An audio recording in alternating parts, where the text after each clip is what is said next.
Hello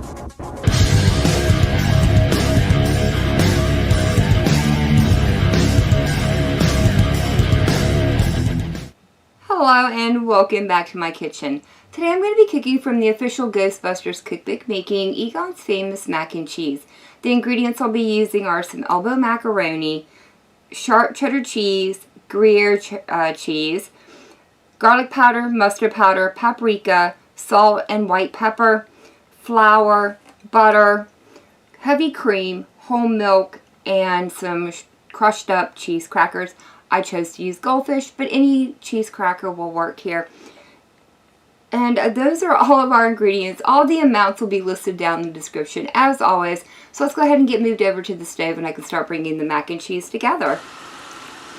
Here at the stove, I've gone ahead and melted the full stick of butter. I'm going to add in the half of a cup of flour. You'll want to cook this out for about a minute or so just to help get rid of some of that raw flour taste. After cooking for a minute, I'll slowly whisk in the 3 cups of whole milk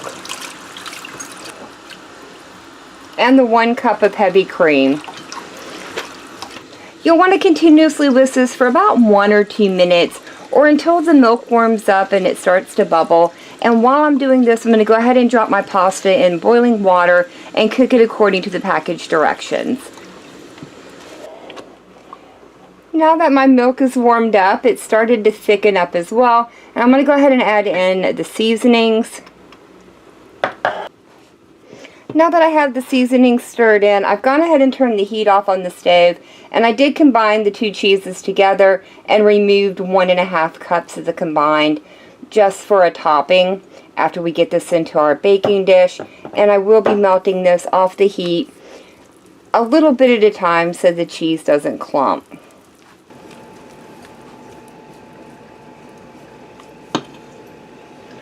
Once the noodles are cooked, drain them but do not rinse, and then add them straight into your cheese sauce.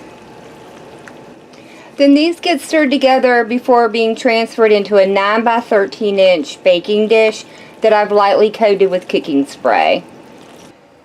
Once you have the mac and cheese transferred into a 9 by 13 inch baking dish, gently spread over that remaining reserved 1.5 cups of cheese. For the cracker topping, I've gone ahead and melted the remaining 6 tablespoons of butter, and I'll just add this in here and then toss it around until it's all completely coated with the butter.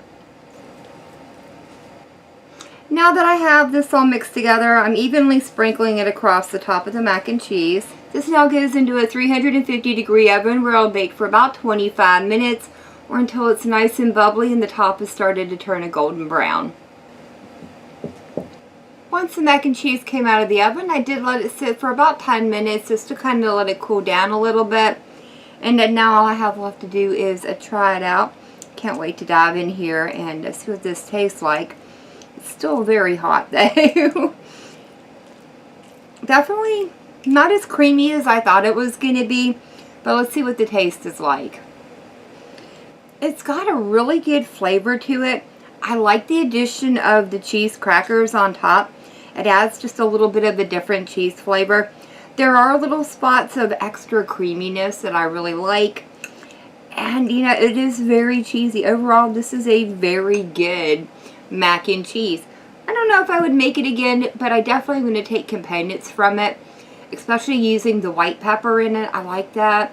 And the cheese crackers on top. I'll definitely be adding that to my normal mac and cheese. But that is going to be it for me for the day. If you guys enjoyed this video, leave me a comment down below.